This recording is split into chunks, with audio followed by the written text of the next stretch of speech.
Please, make sure there's two. Yes, I'll show you. another.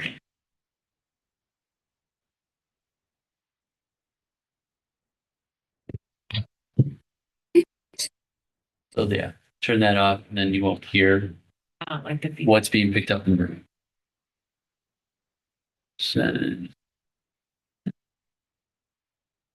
in this instance, we have virtual attendance, so we just have to omit them all. Zoning board, everyone's supposed to be in person, but on occasion you have like a consultant that joins. Okay, and for the share part, this is where stuff that you guys don't do. You would just click here, share.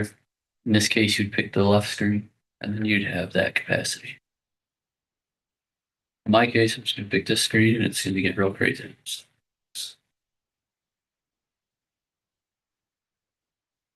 How many more gonna be going online? Yes. It's. All right. Today is October 29th, 2025. This is the Cheektowaga October Environmental Advisory Committee. And I will motion to call this meeting to order at 2:01. We are a little late today, so I apologize. Can I get a second? I'll second. All right, All in thank you, favor? Pat. Aye. Aye.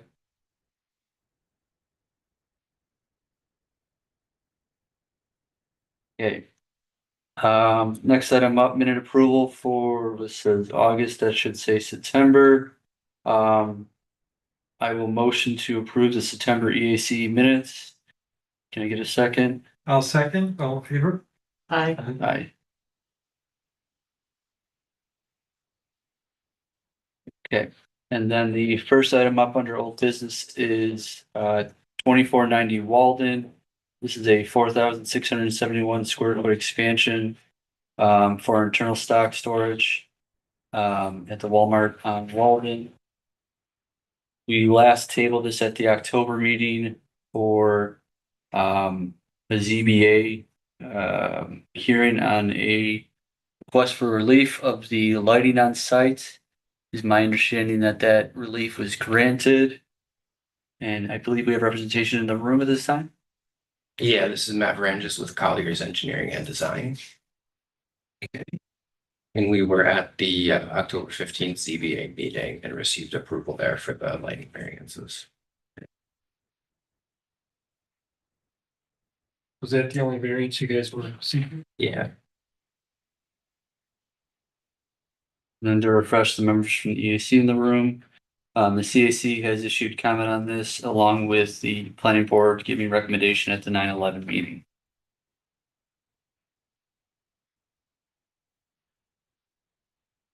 All motion we recommend like that.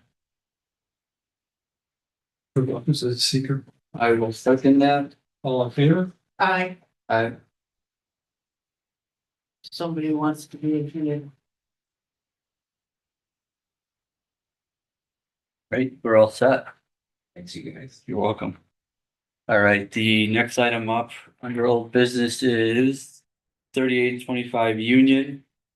This is 535 double lane drive-through cafe stand, which is also seeking a zoning amendment for redistricting to general commercial from C retail business. There was two called to public hearings accepted at last night's town board meeting for the first November meeting. One would be for the special use permit and then one would be for the zoning amendment.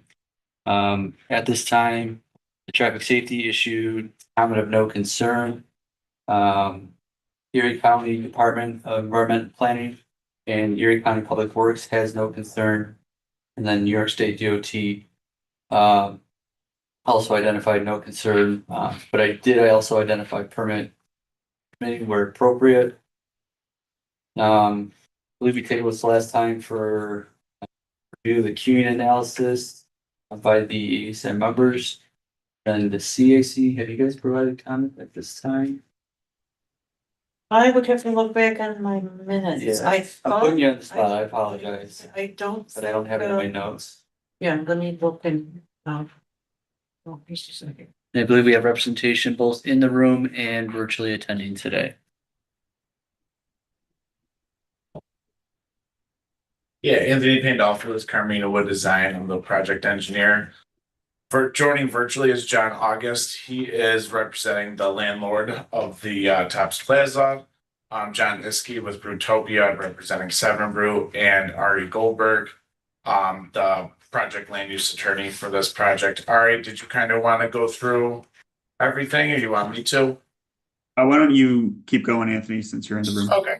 So yeah, as was mentioned, we submitted the queuing analysis letter at the last meeting. We kind of just got it that day. So you know, we wanted to give you guys a chance to review it, but as Dan mentioned, we did get review comments from Erie County DPW, DOT, as well as the Traffic Safety Council, all of which had no concerns. I think that was kind of the biggest issue with the layout of this project was the queuing. The queuing analysis is based on the ITE trip generation manual, as well as real studies of existing Seven Brews. And using those things, what they found is that during the peak hour, which they identified as between 7:15 and 7:30 a.m., the maximum amount of vehicles in the queue was 14 vehicles. The layout we have, we can queue 19 vehicles. So that kind of mitigates the concern of queuing backing up into the driveway there, right off of Union Road. Furthermore, we've been told that Seven Brew does have staff on site that if there should ever be a queuing problem, they can direct traffic as needed, again, to mitigate any concerns of this project backing up into Union Road.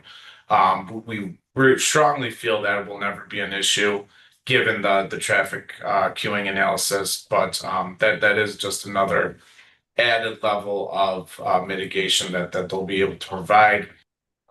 We did go in front of the planning board for this earlier this month. They did recommend a site plan approval to the town board. Ari, am I missing anything else here? No, you covered everything I had as well. So if there was any questions or comments regarding the letter, like I said, I know you guys just got it at the last meeting, so you guys have had some time to review it. If there's any questions or comments, either myself, John August, John Iskey, or Ari should all be able to help answer them. Anthony, you just mentioned an added level of mitigation by the staff going out and can you describe that a little bit? So I think what Seven Brew will do is what they have to do is if they have to pull people, whether that's into the bypass lane or direct them just to a different part of the site, you know, there's parking right there. If they got to direct them to maybe hold in a parking spot, anything they might have to do. Again, I don't strongly feel it'll never have to come to that, but you know, they can always park them in a spot. And like we've discussed with how Seven Brew does their business, they have texters with iPads coming in, so they could even still be taking these people's orders if they have to go and park them in a spot or something like that. You know, they can continue to operate even if they have to maybe redirect some people over. We don't feel it's ever going to come to that, but So the proposal is that they would park additional tops parking. either in, you know, pull them in the bypassing, we do have parking within our little area that's supposed to be for employees only. There was an empty spot there, they could pull someone in there. Or they could, you know, pull someone into, if someone was waiting for their order and we're starting to back up, they could direct them to pull them out, maybe pull them into a parking spot until their order's ready, something like that, to keep traffic flowing. Again, that would be in a very extreme case that based on the ITE trip generation manual and the real-time studies that we don't feel would ever happen, but I think we do have mitigation measures in place should it ever occur. So with that consideration of moving vehicles into the parking stalls that are adjacent to the site, would that be included in the cross-access agreement? Well, we're not subdividing the parcel, so there's no cross access agreement. That's True, but I guess my concern is, real base of that concern is you're now utilizing parking that's dedicated to other uses on site. I mean, and well, John August can maybe speak to that, but I don't think those parking spaces maybe hardly if ever get used, John. John August here, representing the ownership, and I manage the property on behalf of the ownership as well. Absolutely, this has TOP's blessing. We were very concerned and worked with TOPS on the plan, but there are a number of adjacent spaces. If I was there this morning, you probably have 150 vacant spots out between the end of the parking nearest to TOPS all the way out to Union. Is pretty much empty. And they have the right to pull the cars in there and utilize that spots if necessary.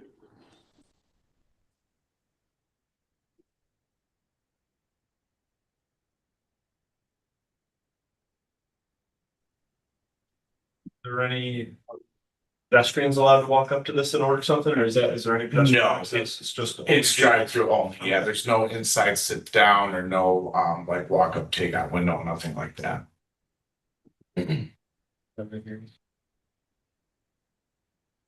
Did you guys ever give consideration flipping it 180 degrees so the entrance point was the south edge? Yeah, I know John August and worked with Seven Brew on that. He can maybe speak a little more on that conversation, or John Iskey. I don't know if you guys want to maybe kind of take that one. I'll try to comment a little. We had our own engineers working. At one point, it was flipped 180 degrees, and we were certain there would be more of an issue of backing up.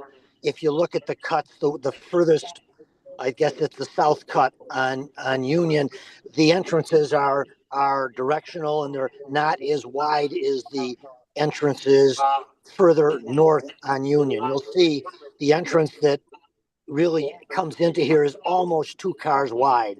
So if there was any disruption at the mouth of that, there's room for a car to slip by. And so we did originally look at 180 degrees and felt strongly, our engineers, this was the safer and best way to lay this out.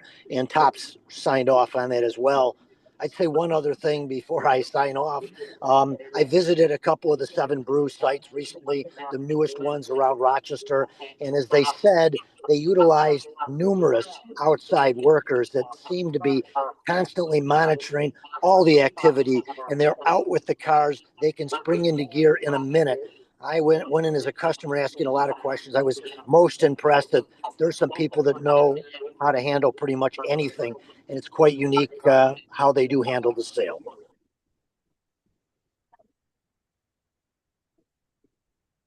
Yeah, then I was just a little bit concerned because the driveway into the TOPS Plaza, that's the main entrance into the plaza. That's where most of the customers enter and exit. And I was just worried about the conflict between TOPS traffic and people coming and leaving this project. I think part of that I would say is, the peak hour for this is for Seven Brew is like weekdays during the morning, like from 7 to 9 a.m. people on their way to work. Doesn't really jive with the peak times for TOPS. So I think I would kind of point to that as, when Seven Brew might be busy, TOPS is gonna be, there's really not gonna be anyone there, and then, maybe vice versa. That's a valid point. I'd point out again that both the in and the out lane coming in off of where we have it oriented can really handle 2 lanes of traffic coming in and out. Car can always squeeze by. So I think that that intersection is best suited for handling this use. And just another quick point, should someone exiting TOPS be trying to make a left on the Union, and depending on time of day, if that's difficult, this plaza does also have an exit out to George Urban, so people can always bypass Union Road by going out to George Urban as well.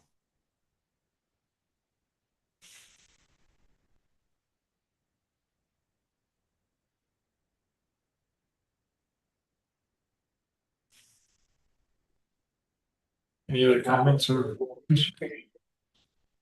Where we reviewed the landscaping at our September 10th meeting. Includes the addition of 3 deciduous trees, 6 small ornamentals, 7 bushes, and 6 ornamentals. I can't access the actual file because I don't have Wi-Fi here, but I had it pulled up.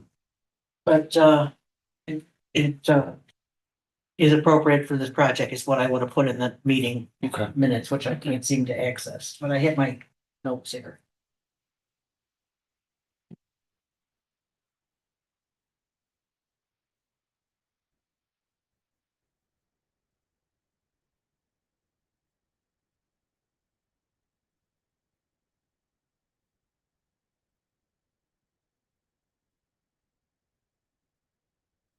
There's no other comments or questions. I guess I would motion to recommend it neg deck for purposes of seeker.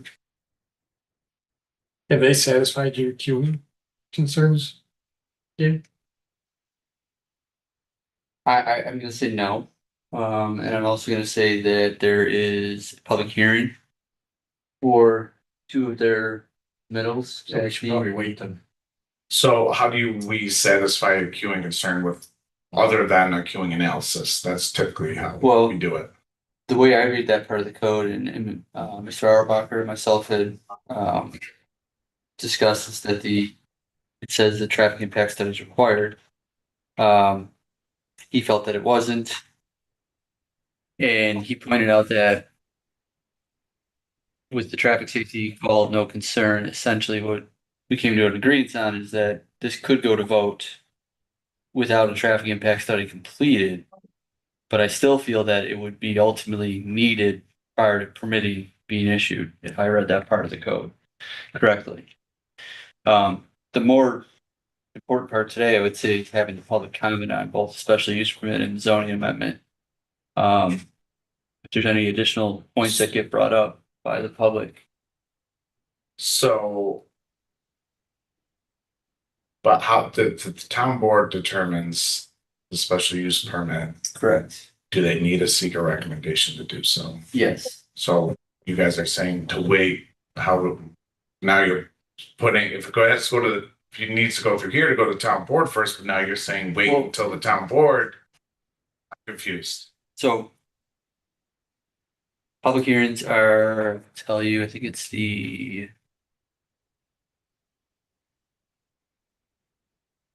Both, I think it is. yeah, that'd be the 12th because 11th is a holiday, I believe. Yes, Lem's better. Okay, No, so the That would- 11th is the election day, or is that next week?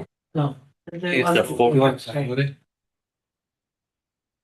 I mean, the main part of a traffic impact study for a project like this is going to be the queuing analysis, which we've done. A lot of it, a lot of the rest of it is just gonna be filler. This is really the main part of that traffic impact study, which the code says traffic impact study may be required if the traffic safety committee recommends it. They did not.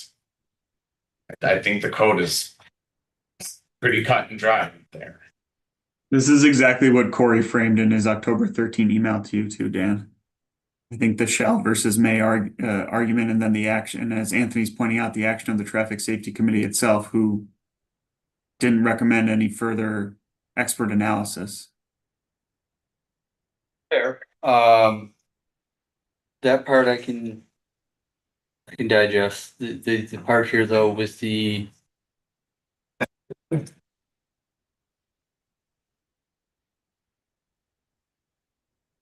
public comment part. I mean, we guess we can make the recommendation. I don't know, what are your thoughts, Pat? Well, it's one of 2 ways. They could withdraw the motion. And we could, table it till after the November 12th meeting, so we'll take it back up at the November. Right. Or we could recommend like that, pending the results of the public. Yeah, as a recommended body, we could do that. Now, when we say pending the results of the public hearing, what would determine them coming back to us? It's concerning traffic. or any comment related to seeker? Yeah, I think if there's negative comments that are raised that are legitimate cause for concern, then I guess, Pretty broad. say the code read something like if the traffic safety committee recommends a traffic impact study, it's up to the town board to decide. What if the town board says that we don't need to do a traffic impact study? And that part's kind of isolated from this. That's part of the special use permit language. What we're talking about here today, though, is the EAF determination. Okay. Which does take into consideration traffic. Okay, I guess what I would also point out, given, the EAF looks at multiple different environmental impacts. Sure, it's Several not just of them. traffic. So if we're talking about one possible impact, then I would say if there is any impact at all, it would be a small impact. I think you still have to consider the several other categories where there's no impact. And overall, the argument is that there's small to no impacts on when you factor in all of the things on an EAF. I think we should note too, Anthony, that when you're filling out an EAF and you have a specific question about traffic, the DEC workbook that is linked on all the EAFs only recommends a TIS if a project will generate 100 plus new trips. This is not that kind of project. So if we're only viewing it through the lens of the EAF, I certainly think a TIS is not recommend or required. If the EAC wishes to recommend negative declaration, I think it could also do so with a clear comment to the town board that the town board should independently consider requiring a TIS prior to issuing its final approvals on the project. It has authority to do that, I think, based on those two their approval authority. And that probably better recognizes the permissible recommendation of the TSC on a TIS. All right, that's a valid point. Looking at it through that lens. Yeah. Dad, I mean, we have a motion from Pat. Do we have a second?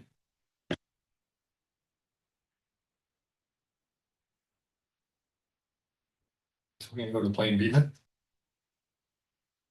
What's that?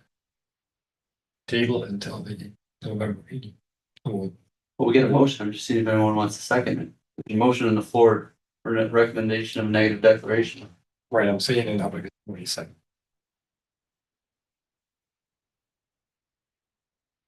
I would entertain, would you like to amend your motion, Pat? To include the language pending the public. Outcome of the public hearing, Yeah, you agree. because if you will amend your motion, we'll second it. So I'll amend my motion to that it be based on the, pending the results of the public hearing. If I can, if I'm allowed to second it, then. Sure. You are. Okay, so Sandy Prisblack seconds it. All in favor? Thank you.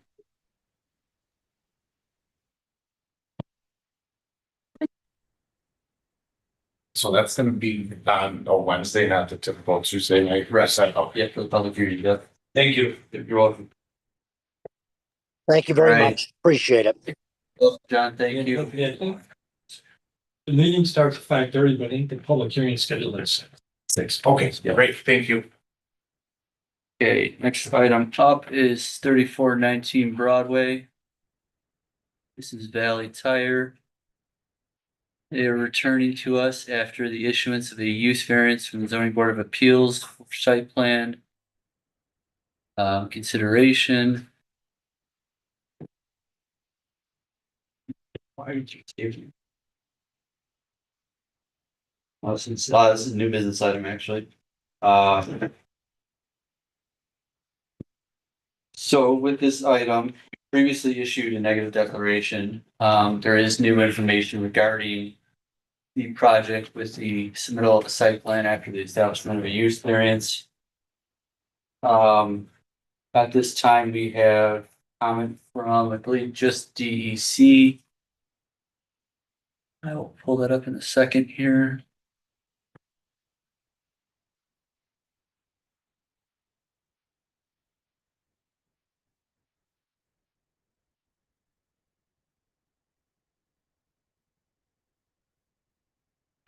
We have comments from the DEC and the Erie County Department of Environment and Planning with a no recommendation. And they did give comment to encourage the retention of mature trees on site. I believe we have representation in person and possibly joining us virtually, just in person. Yeah. Very cool. All right, Aaron, got it. All right, Aaron, was there anything else you wanted to add to this? No. Um, We did maintain the mature trees in the front. have you had a chance to review the DEC count at this time? Yeah, you want to discuss that or? I would say as the board members, the engineers have yet reviewed them at this time. No, okay. My thought was going into this meeting, given the DEC comments, and I can pull those up. There's quite a few. I would recommend rescinding negative declaration for the consideration of new information. And then addressing some of the requirements DEC is calling out here. Because they would be related to the EAF determination. So specifically, item 1 talks about a SWIP. Item 2 talks about the need for clearing of archaeological sensitivity items on site with the Office of Parks, Recreation, and Historic Preservation. It also talks about the need for partial jurisdictional determination, potential wetland clearing presence on site. So basically, this would be the filing would be the first step towards clearing out whether or not there's wetlands present on site. If there is identification of wetlands on site and the applicant receives a positive determination, in that instance, there would be a need for a wetland delineation. Comment 4, this one relates to sewer discharge and understanding the capacity of what would be going towards the rear of the parcel. They're looking for a detailed downstream sewer capacity analysis under item 4. And then, what else? Yeah, that was pretty much the 4 main points on this project here. So are they suggesting that this happens prior to our approval here, a negative declaration? Because much of that happens after. Yeah. Well, for like the SWIP, I understand that takes place after, but the And has a EAF. search in any historical artifacts been done? I mean, I know you go to the New York State Resource Mapper and see if there's anything that's. Has that been? This is disturbed site, so I'm gonna go to SHPO and get the letter out, the documented and everything, so. I mean, there's piles of concrete and topsoil and disturbed area, so I'll get the SHPO letter. The SWIP has been done, but you don't file the SWIP Correct. until you. So you're ready, the number 3, the wetlands, there's on the other side of the railroad tracks, between railroad tracks and the pit, there's a federal wetland. And the way it reads is anything within 100 feet, you have to get their jurisdictional relief. Okay. We're nowhere near that. And when I did the SWIP, I put an area into conservation, so I'm not in any wetlands. So, I mean, that will happen. We'll send it through, but I don't think it should hold up the EAF. Well, this is new business, so we have another, we'll see them again in a month. So this wouldn't be, the EAF's already been issued. The use variance, my recommendation today would be, and I guess I'll make the motion of it, I'll motion the recommendation of rescinding the original EAF for consideration of new information. I'll second it. All in favor?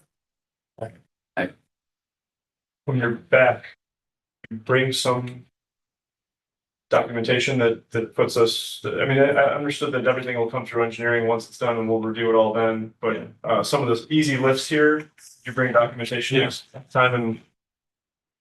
Like number 4, they talk about sanitary sewer extension. It's not fixed, it's a service. Yeah. And it's 28 people. Not, you don't need a downstream capacity stuff. No, that's over 2,500 gallons per day, so I don't, or if you're fixing something that's, There's nothing really, it's okay, like, there's items on here that don't pertain to this project, so. yeah. It's, But that's between yourselves and the DEC on that one. But DEC doesn't, it's not DEC. It's, no, it's the Department of Health yeah, that typically does it. I would just maybe follow up with them and see what they have to say. Yeah. I mean, DEC, not Department of Health. yes, the DEC. If they wrote the letter, I would say follow up with them and clarification. So it gets submitted to Erie County, both water and sewer. And you go through that process. And this is a letter just saying, DEC is basically saying you have to clear that. Is that the way I take it? I understand. Yeah, They're making recommendations. We're just looking for a response to it. I know.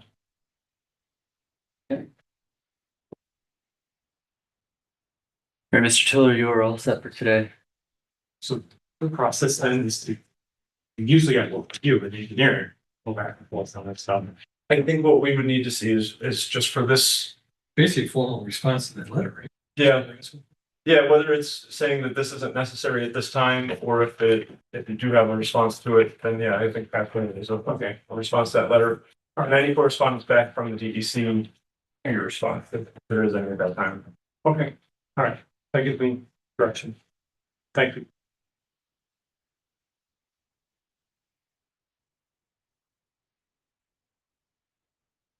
Okay.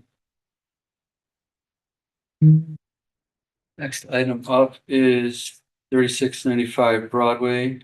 This is a new business item and it's proposed establishment of private battery energy storage under the establishment of a use variance, which has been filed for the parcel. That is a Class 4 New York State Superfund site that is closed but monitored. That use variance that is filed is scheduled for the November CBA. And Peter, Yes, Peter Sorchi, Hopkins, Sorchi McCarthy, I'm the project attorney. Also I have Terry Simpson and Kinshuk Sharma here as well. From the company, from the applicant, which is AC Power. AC Power, yes.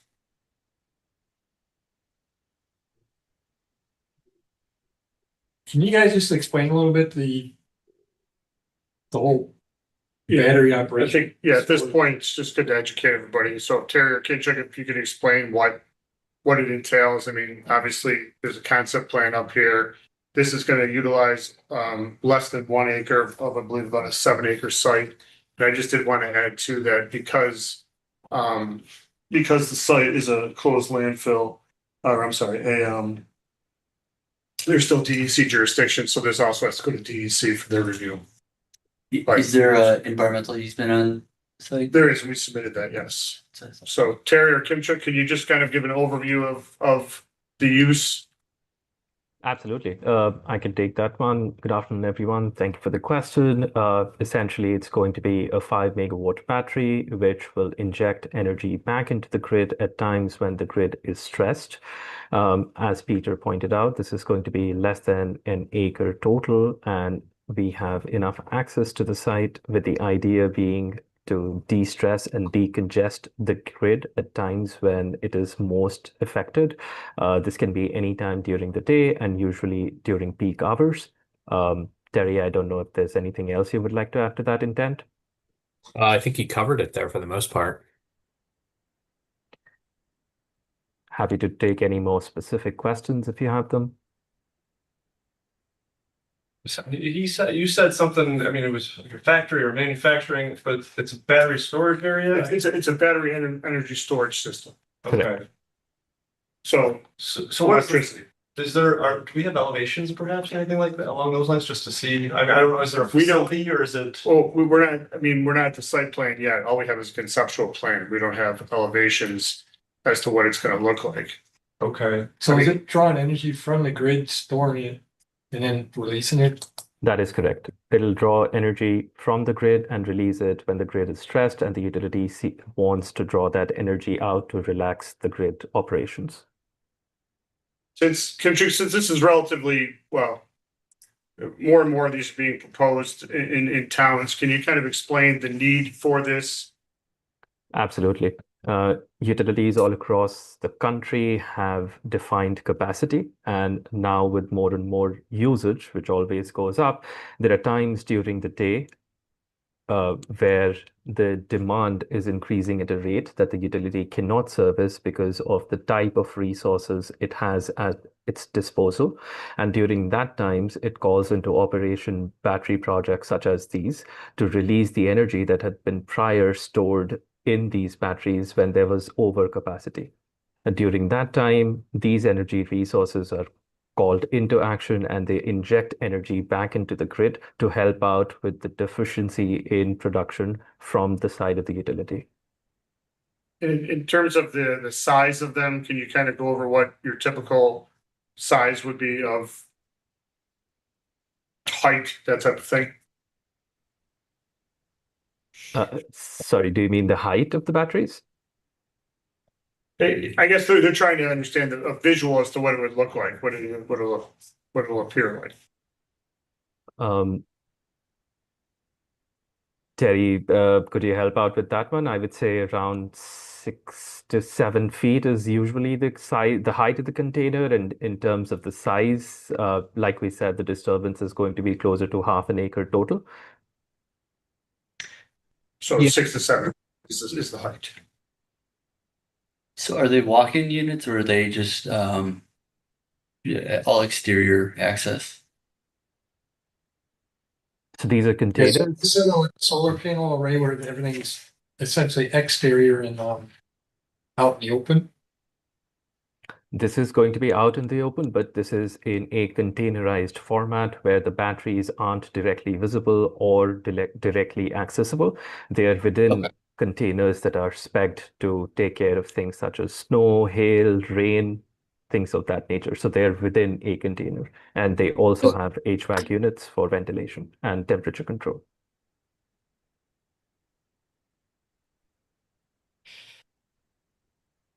So are there, what kind of noise levels can we expect from the operation? Well,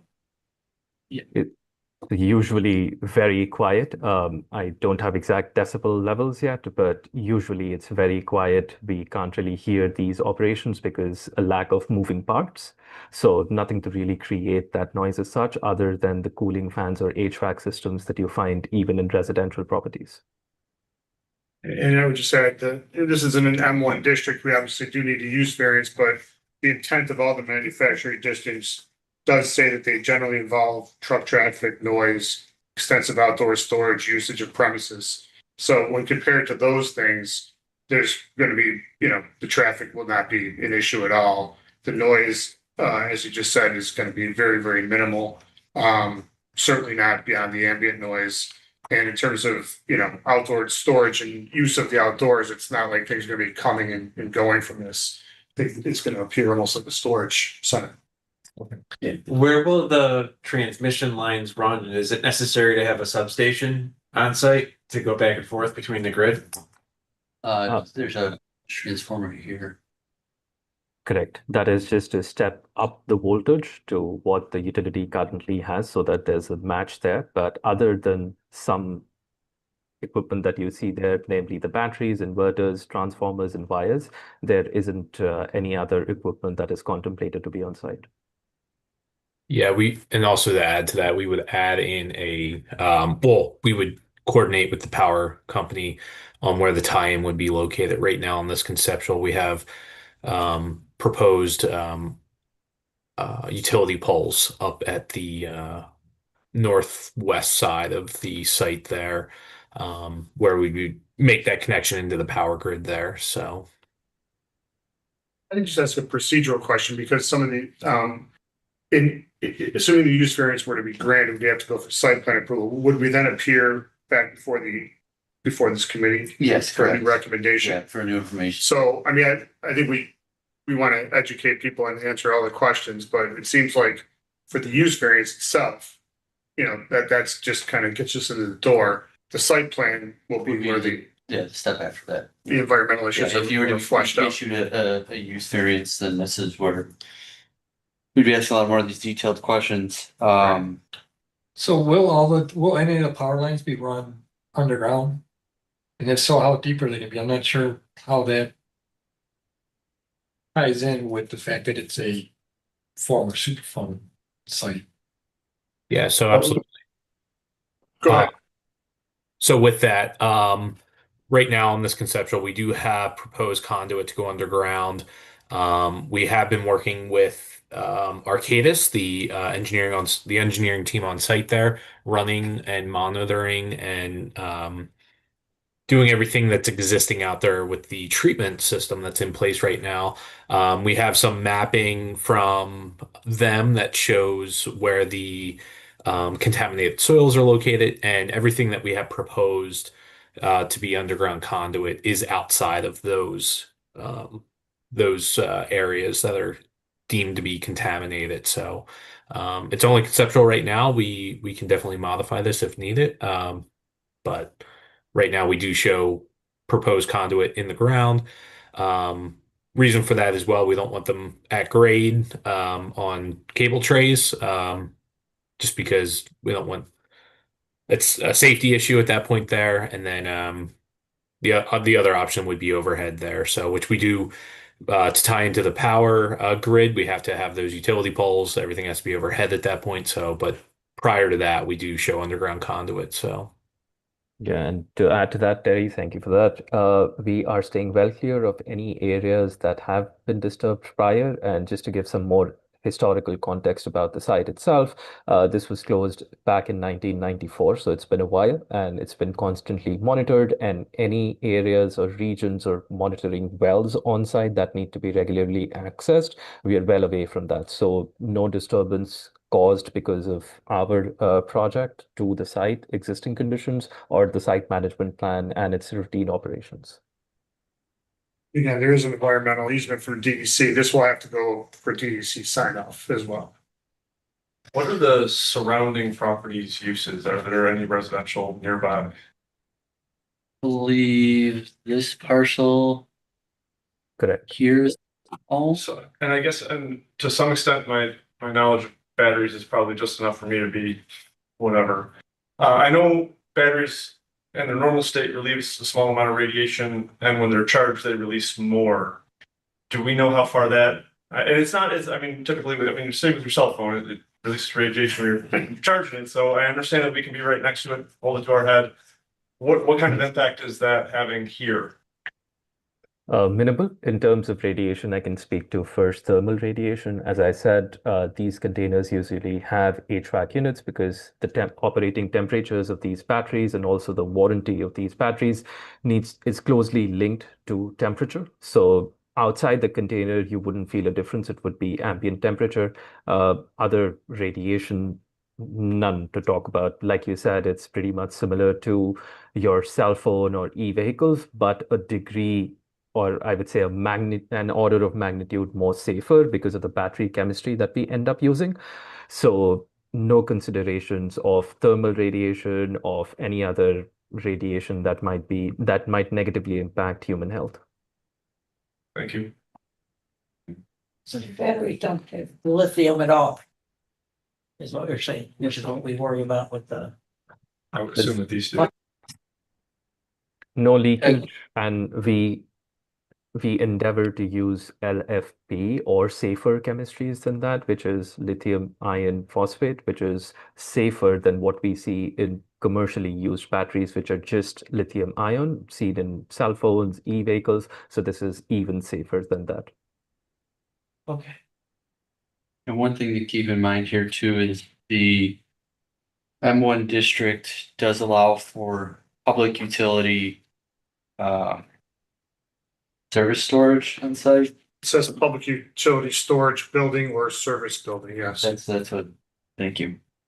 So there's already uses that are very similar in nature that are allowed within this district.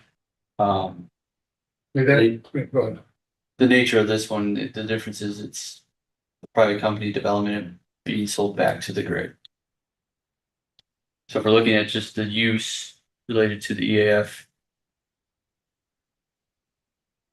I personally haven't seen anything that screams like we need to really, this needs to be a positive declaration. A negative declaration to me, I think fits here, but I'll still leave that open to the rest of the community. If I can say, and again, we're just talking about the use variance because I think the details that we've talked about are gonna come out at site plan if we get to that point. So that's important. I would also say that these aren't zoning codes, all laws are reactive, right? I mean, you can't predict what's gonna happen. 40, 50 years ago, they weren't saying, oh, we need a cell tower zoning, portion of it because they didn't exist at the time. It's kind of a similar thing with this, where these are becoming something that now towns are looking at regulating. As of right now, the town does not have it as listed at all in their code, which is why we're applying for a use variance. There's a lesser use variance standard when it comes to this type of thing that's used by public utilities, essentially. And looking at your comprehensive plan, because I know one of the questions on the part 2 of the SEAF will talk about consistency with community plans. Your comprehensive plan lists about 6 or 7 different areas for, clean energy adoption policies and that type of thing. So it is listed in your comprehensive plan quite a bit. Again, we would be back details for the site plan. And if I may add to that, we are sensitive to any potential concerns that the community around us might have. And you may notice that during when Peter was talking, there are different areas and different setbacks that we have called. We are already at 4 times and 5 times the required setbacks, just so that we are not unsightly. And the green areas that you see highlighted are the landscaping that we are proposing, so that there's no way during any season that you even have visuals of the battery storage system. I would also just say that there's not many reuses, for a Superfund site. And it's almost like, I know right up the street, or not far from here, it's technically under the Village of Depew's jurisdiction, there's solar panels on a landfill. I mean, it makes sense to have them there as opposed to, say, a farm field or something like that. So this is one of the few reuses we can utilize this site for and not use up other areas. Yes. Are any of these built anywhere that we could like Google map and see what they actually? I'm sure we can, when we get the site plan, we can give you renderings and visuals of what they look like. Okay. Honestly, when a year or so ago, when I first learned of these, I just Googled images. It looks like a storage facility. Okay. That's what it looks like. Does AC Power have any other ones of these that we could, Gentlemen? Absolutely. There I has to could I could get that information over to you shortly, right after this call. okay. Yeah, because if there's another site in Western New York, I'd be interested. Where is the nearest site that you have? Unfortunately, I'll have to look it up. I don't quite remember right now. I have a couple of, is the anticipation maybe to expand on this if this is successful in this location? Do you know, is it even a consideration yet? That is not a consideration as of now, given the space constraints and the size that we are capped to by the utility. We are already at the maximum size.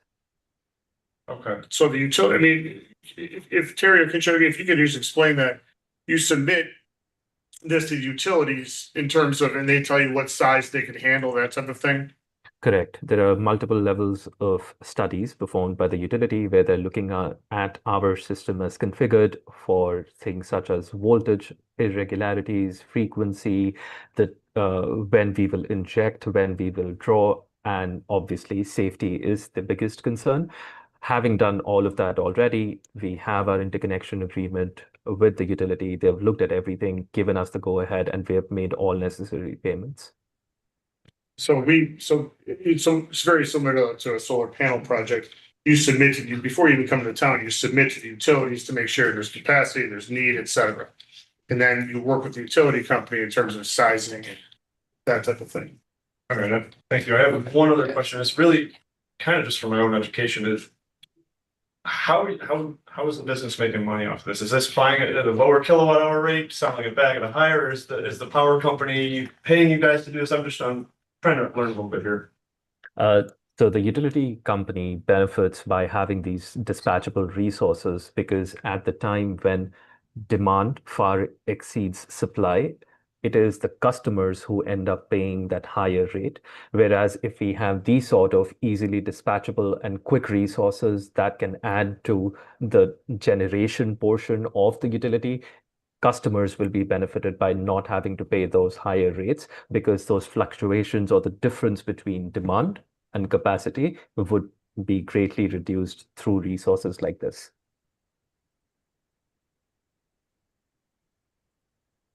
Thank you. Now, I was asking earlier about the noise levels because one of my concerns right away popped in my head when you talked about these batteries being in an enclosed container with HVAC units associated with them because you have to maintain inside the container in a certain operation. It brings to mind the Bitcoin operations that like North Taiwan has been dealing with for a couple of years now, where they've got a lot of resident complaints nearby because, and I don't know if the noise there is generated from the computers inside generating everything, or if it's from the HVAC system trying to keep all that at a controlled temperature. So it sounds like you're looking to understand whether or not it's comparable. Yeah. That person. So you're saying a nearby town is having an issue with the Bitcoin facility in terms of noise, so I think to explain the difference. Offhand, I don't have a one-to-one comparison, but yes, the thing that springs out to me is the difference in scale, point number one. And point number two, Bitcoin operations, because they're compute heavy, they need to run 24/7, 365. Whereas, like I said, these batteries are dispatchable resources which aren't running continuously. And the batteries themselves don't have moving parts, which lead to no noise creation. It's just the fans, which will only be triggered when there's a temporary need to maintain the temperature or when these batteries have been called to dispatch by the utility. So the hours of operation are significantly reduced. This battery, as we have spec'd, at most, its absolute capacity is to derate or decharge for 4 hours, and that's it. So at most, they would be a 4-hour discharge cycle. But like I said, the utility wants them to only discharge during short periods where where demands far exceed supply. So there aren't as routine operations as a Bitcoin mining facility. A lot of questions because we haven't seen this stuff before. What is the lifespan of a facility like this? I know these solid state batteries, they only have so many charge cycles. How long do you think this will be in use? Like you correctly said, a lot of factors to consider there. I think the prime amongst them is recharge cycle. We are still looking at the safest battery chemistry. So once that's specified, I would be happy to get that answer over to you. But typically we see things maybe in the 20 to 25-year range because it's not doing this dispatch and energy injection all the time. So I can get a better answer to you once we have a nailed down battery chemistry. Oh, okay. Thank you. Do you, generally speaking, the peak demand is during the daytime? Or does it fluctuate? It fluctuates. A lot of other factors also, seasonality, grid operations, any maintenance work being undertaken by the utility in that area. So yeah, it's difficult to pin down. Okay, thank you.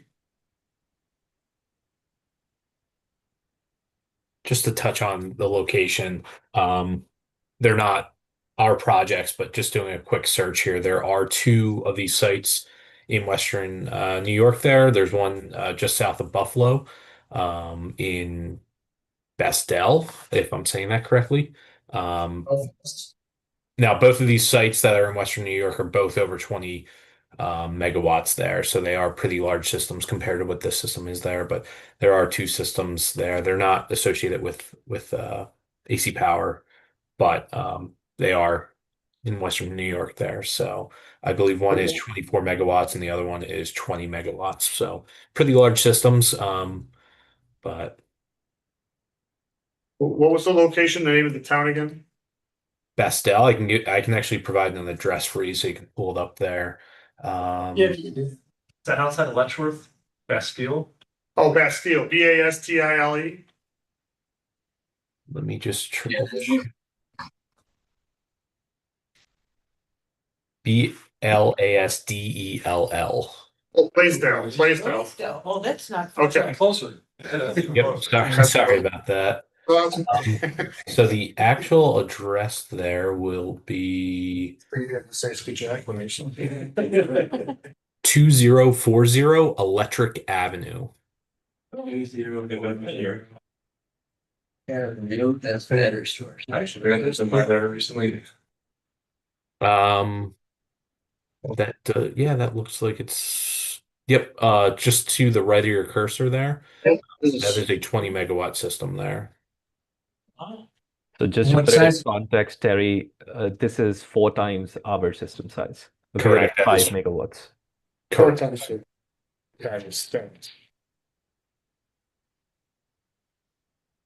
All right, then So we're 5 megawatts. I guess that's the view from the road. And it's pretty non-obtrusive. But it's in a similar area that's more industrial manufacturing based. Yeah. But I mean, if you look Yeah, at that's- you look at your traditional. That is not a part of what would be our Right. project. That's the power grid itself there. Right, and Terry, I understand that, and that's kind of what I'm using as an example here. If you look at traditional infrastructure, it's noticeable. Mhm. This is pretty unnoticeable. And that's 4 times bigger. It might as well be self-storage or something. Yeah, Right. that's what it looks. I know we have a lot of Can we get a- questions. How many residents are 5 megawatts really, is that, I guess it's offsetting some power, so it's not necessarily. Well, I don't think it's to supply, it's just to support. You know what I mean? Like because if these only have a 4 hour cycle, if these have to support the grid, it's gonna let, you know what I mean? You're gonna get an extra 10 minutes. So it's just, you're not gonna live off of this. It's just to So, maybe Well, to help prevent a keep brown demand hours, you know? Well, that's exactly it. It's like a It is to supply. help brownouts, because the grid is the age it is in the state. But like we get another October storm or November or Christmas blizzard. Yeah, this- That's not gonna keep everything That's- for 3 days. okay. So when it comes back to the use. I motion a negative declaration.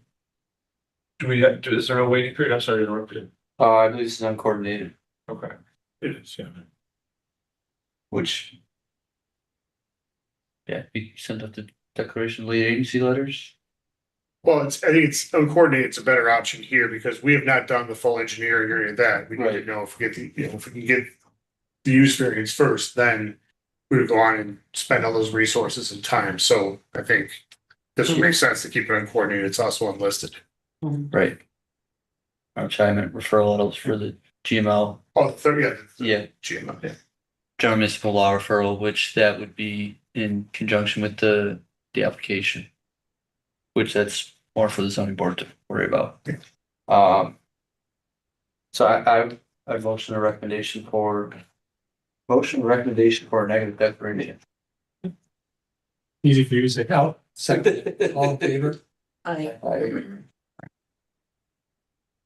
Great. Thank you very much. I'm sure we'll be back with a lot more information.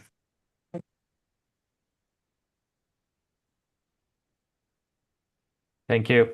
Perfect. Yeah, Yeah, thank you. Thank you, Terry. Good show, Peter. Thank you. Thank you. You're all set today now. Next item up is 3223 Union.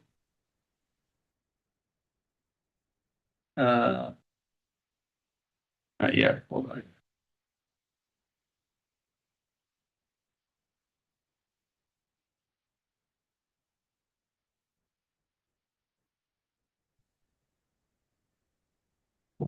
Dan, can you hear me and see me?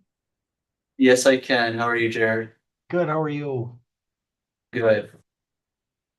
All right. So, for the members in the group, this is a co-location, application for the tower at Town Hall. That's, directly adjacent to the police courts building. Um, looks like, I believe this one was installing a total of 18 pieces of equipment to the tower, and it's, your client is Verizon in this instance. And Jared, I'll turn it over to you to explain a little bit more from here while I try and pull up the site plan here. Yeah, not much more to explain. It's an existing tower that was constructed. We are proposing to co-locate a set of Verizon antennas and remote radio heads. The We're proposed center line is 140 feet above ground level. And the tower itself is 150. There's an antenna that extends from the top of the top of the existing tower up, and it goes up to 171 feet. But the tower is 150 feet tall with an antenna that extends above it. And again, we're proposing an existing or co-location consisting of 12 antennas and 6 remote radio heads. And we'll be placing our equipment inside the existing compound at the base of the tower. And again, not expanding the compound at all. There's plenty of room inside it. There's an existing 10 by 12 equipment shelter at the base of the tower. We're on the other side of the compound, etc. So I think there's a propane tank there. Again, all we're doing is simply adding we're adding an existing or adding two 4x8 equipment cabinets, the typical installations, as well as a diesel generator on a concrete slab immediately adjacent to the equipment compound. Or excuse me, equipment cabinets. If you were to scroll down another page, Dan, on the plans that are in front of you, I was looking at the hard copy, you can see. There you go. So the generator is to the lower left inside the compound. You can see the equipment, the 2 cabinets there, and the existing shelter. So that's the generator, and Yep. pretty straightforward project. Can you clarify if this is related to the Erie County Water Authority? I have not heard that at all. I can't say it's not, but they've never told me it had any. Never even heard Erie County Water Authority come up in the context of this project. Okay, I only asked just because I noticed in one of our town's budget items that there was item marked for Erie County Water Authority antenna equipment. And I just wanted to clarify because that would change the perspective of how this use is viewed when it comes to filings. I believe this is a standard Verizon installation for Verizon users. Okay, If there's anything at all else related, they've never told me, and I have no. That would be weird because I think. Well, in that instance, it would be another jurisdictional government agency, which then becomes exempt, and that's why I brought that up. The Erie County Department of Environmental Planning gave comment of no recommendation. New York State DOT gave comment of no recommendation on this item. To me, it's just a formality at this point. There's a special use permit that would be issued with this. I believe it's unlisted, short form, so uncoordinated. And again, it isn't really, as I've said before, Dan, and I'm sure that this board has heard before, but it's there really isn't any discretion because it's a eligible facilities request under federal law anyway, so the town is required to approve it, the project, and not deny it. Let's see. The FCC part. Is it the FCC part that's under?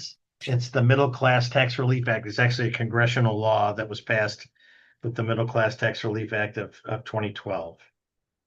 Got it.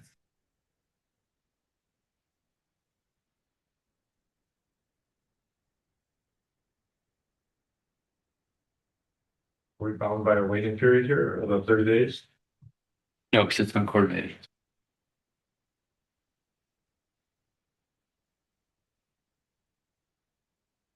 Oh, that's a question. Sorry, Pat. I'll motion and we recommend negative declaration. I will second that. All in favor? Aye. Alright. Alright, Mr. Lusk, you are all set. Committee, I keeping notes. Thank you, folks. Enjoy the rest of your afternoon. You as well. Thank you. Bye.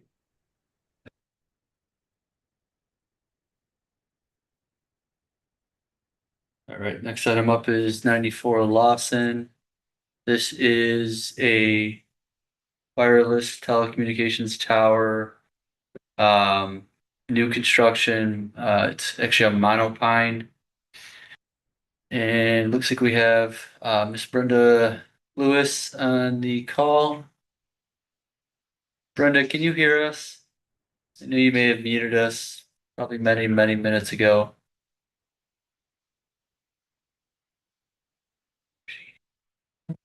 I had to find the unmute button. There you go, we gotcha. All right, Brenda, we can hear you. Just trying to pull up the site plans here. This is a 155-foot monopine. We have had comments from Erie County Department of Environmental Planning with no recommendation. But the DEC has given comments as well with some items of interest for the applicant, given their request. Did you send me those comments? Because I don't think I've seen them. You should have them, but they came in, I believe, yesterday. Yeah, the only No, thing I'll double check. I'm pretty good about forwarding those right over. That was sent on the 15th. Oh, let me see if I can find it in my emails.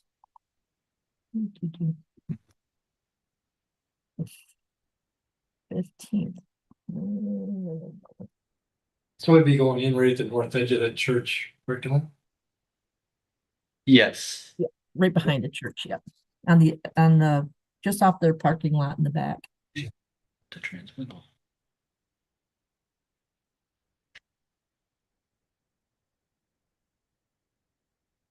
Yeah, free context. Let's see, still has a map open. Zoom out of here.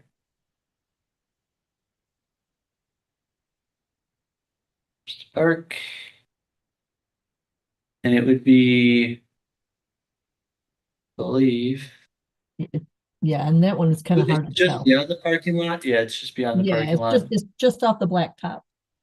I mean, it looks like there's a lot more trees there than there actually is.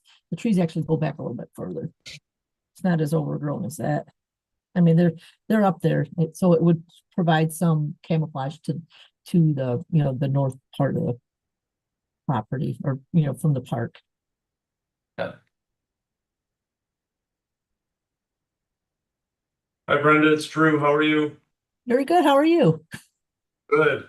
Do you guys have any idea of how many trees will need to be removed to this end? That I don't know, but I can find out from Mike Montalto at Costage. I did forward my link to see if he could join. I don't know if it worked.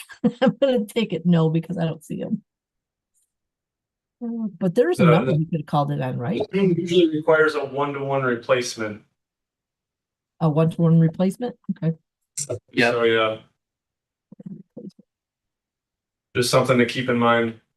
Okay. Now, do you guys require like some kind of a what do you call it?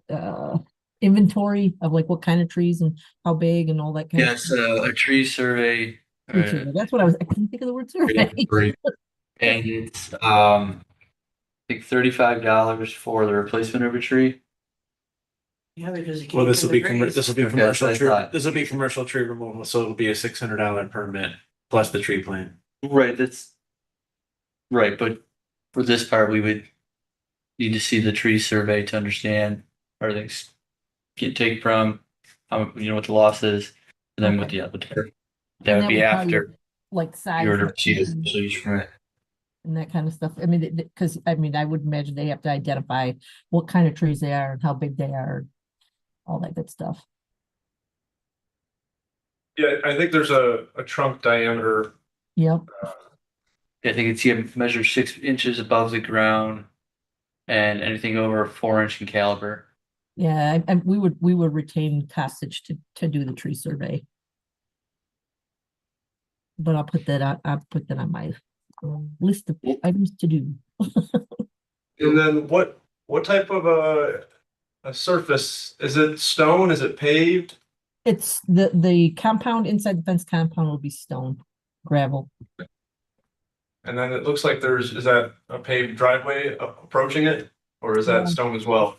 They're going to go use the existing driveway parking lot to get to the site, and then it will be, I would imagine that they would go with gravel from just off the blacktop to the tower site, unless you require blacktop. I don't know how we can feel about stone in this case. Yeah. Typically, yes, we require blacktop. But I kind of like that it's not. Makes it less impervious. It's not impervious if you use stone back there, and it seems like that might be a good use for it. The road may have to be paved. Like the tower site itself can be stone, but the access road from the parking lot to a gate or whatever for the tower site, that may have to be concrete or blacktop. Yeah, I think Okay. technically it would. Okay, I can put that down, and they can put a note in the drawings. You said either blacktop or concrete. Do you have a preference? Probably blacktop, I would think would blend in more. Whatever's cheaper for you guys. Okay. I don't know, Blacktop. is everything cheap anymore? I don't think it is. No, but some things are cheaper than others. I haven't found anything yet. Does the church facility have any stormwater infrastructure that you'll be utilizing? Or I'm also asking just because if they had a pond or something, I just want to make sure that you're not encroaching on it. No, there's no pond, and as far as the tower, they wouldn't, well, I can't say that there's no stormwater drainage, because I think over by the pump house, when they built that tower, that there was something about a stormwater basin. I think it was just because we were so close to it, but as far as I know, I've been on the property, there's no pond. Okay. And I think topographically, everything runs towards the back of the. Okay. Yeah. Like it runs. So does that mean it's running what, northwest there? Northeast. Northeast. Okay, maybe I'm mistaken about. Because don't forget too, there's a drainage code that comes around, it goes behind St. Philip's. Okay. Yeah. You can see that. I think there's a drainage pipe or something that runs underground, because I think it was like towards the back of the property. Nothing visible, but something that I believe Dave Weisenreiter had mentioned before. You guys go to the DC comments. We did not know. Okay. Brendan, I'm gonna pull up the DC comments. Okay. Um. Oh, that letter I've seen. You have seen this, okay, good. This is where they want a partial, jurisdictional determination Yep. of whether or not the property contains wetlands, and then I Which think we- that would, oh, and also they identified that it may include, federally regulated wetlands. Yeah, the wetlands that are just beyond I mean, it's like almost up to it. They're all federal, it's not state. Well, the state's saying you need a jurisdictional determination. Are you aware of how that process works? I'm not, but Mike Montalto is, and he told me that's because effective January 1st of this year, New York State is taking over managing federal wetlands. Which is. Right, so we would need documentation identifying Yeah, and that consideration of the EAF. yep, and that's what that's what Mike was gonna talk to you about. Cause Okay. Well, he's much he more should well- have the access information. Mike, from Costich. Yeah, yep. Yeah, I forwarded that to him directly. Okay, because he emailed me and said he didn't get it. So I sent him my link. He goes, well, I'll be there if I have someone trying to enter right now. This might be Mike. it probably is. Yep, there he is. There we are. Mike, can you hear us?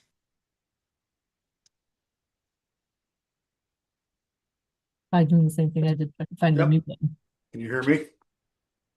Yes, we can. Mike, we were just talking about you. All good things, I'm sure. Oh, yeah, yeah. Just, we're talking about what I'm sure is going to be every engineer's favorite thing, wetlands. And the jurisdiction determination requirements of the DEC. Yeah. So is there a status on that after the forwarding of the DEC letter to your group there? Have you guys made any headway on that with the partial determination filing? Well, no, so I guess the purpose or one of the things we want to discuss today, is there was a wetland delineation done. It's a federal it was a federal wetland. As you guys are aware, the January, regulations have changed to where now, DEC is taking, primarily, their jurisdiction over federal wetlands as well. What that changes from this application standpoint is, in 2024, it was a federal wetland only, and we were doing full avoidance. I guess the question is, there's no disputing that there's a wetland here. We would be in the adjacent area. The thought process on this one is that we would simply move forward with obtaining wetland permits, rather than spending 100+ days. Once the determination is done, that we still have to go through all the entire process. But I guess the question really becomes from a municipal standpoint, are you looking to be able to, I guess, check that box from a jurisdictional? We have two options. We can go the state, the Albany route, which is, going to run us 100+ days. Or we could do the consultant-based jurisdictional determination by going to the regional office. Right. There's a wetland there. What we're going to be doing is doing in work, now DEC is taking, applying their 100-foot adjacent areas to, even federal wetlands. So, we're over 1/10 of an acre, so we wouldn't do an expedited general permit filing. We'd have to do just a general permit. We're roughly at, with the compound and whatever within the adjacent area, we're at 2/10 of an acre, plus or minus. Understood. For the EAC members in the room, I personally would want to see what the state has to say, even if it's them providing the wetland delineation in the format that the state allows, before we make a determination. I would agree with that. Yeah, whether it's now or during engineering review, I would think that we would need to see where the wetland actually is. Yeah. So, any other questions today on this one, or? Nope. No. Well, then at this time, I will motion to table the item for consideration of the state's insight on this partial determination when it comes to the wetlands. Do I have a second? I'll second. All in favor? Aye. Well, so guys, at this point, what we would really do is turn in our delineation to them and ask for concurrence, not necessarily a jurisdictional, And I understand that. And I understand that. And I apologize for cutting you off here, Mike, but we need to see response from them based on you doing that, before we can sufficiently make Sure, determination. but we can go forward with getting concurrence on the wetland boundaries the way we've defined them, rather than adding months for just a jurisdictional to then have to get concurrence on the boundary as well.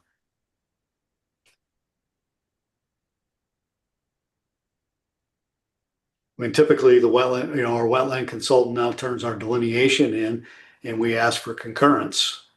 And then they either decide that they need to come walk it themselves, or, they accept our boundary determination. I think we're saying the same thing. If Okay. you get a concurrence from the state. Yeah, I just want to make from a semantic standpoint, if you're looking for the true jurisdictional determination first, and then we have to get concurrence on the boundary, that adds a significant time frame. We already know where the wetland is. We could move Understood. forward with, okay. I just want, just semantics, want to make sure. Yeah, I didn't want to go one route and then have you guys go, no, we want the, okay. Well, from my Understood. understanding, there's mitigation measures that may follow pending on that outcome, if I understand the new process properly. From Yeah, they're gonna- DEC, Right. Yeah, that, which in like I that said, case, that's gonna be something for us to consider. Sure, yeah, we need, right, I'm just trying to, since a bunch of work has already been done, and it's not we don't know if this really classifies as a wetland, and we spent 100 days, saying, yes, it is, and, we want you to, to delineate it and then go through the concurrence process. There, when we have known factors, we can give them our wetland information, request a, confirmation and comment, with the intent. I think what we're just trying to accomplish here is to make sure that there's nothing that's way off. I mean, if your wetland delineation is a little bit and it's into your area there, then something has to change, but yeah. Sure, yeah, we're saying the same. I just wanted to make sure from a semantic, when you say the JD part, that, there's a whole follow-up that happens after even a JD. And it's like, yeah, they come back and they say, yep, it's jurisdictional, and then they come back and say, now we have to concur on the boundaries. Well, we can move forward also, kind of not necessarily expedite, but that process by saying, look, here is our, wetland biologist and information, here's the whatever, and you go through the concurrence process, and then you get the comment back, but you're not going through some of the for lack of a better term, red tape in terms of time, okay, good to know. We'll circle back with them if there is concurrence truly necessary. We're at the point in time where DEC and Army Corps are not doing, field reviews as we approach winter season. So we'll see where that part goes. Good. All right. All right, Brenda, thank you both. Yep. Thanks. Welcome. Thank you. Thank you. Thank you. Yep. All right. Bye. Bye. All right, I will motion to adjourn this meeting at 3:23. Can I get a second? I'll second. All in favor? I Aye. Aye.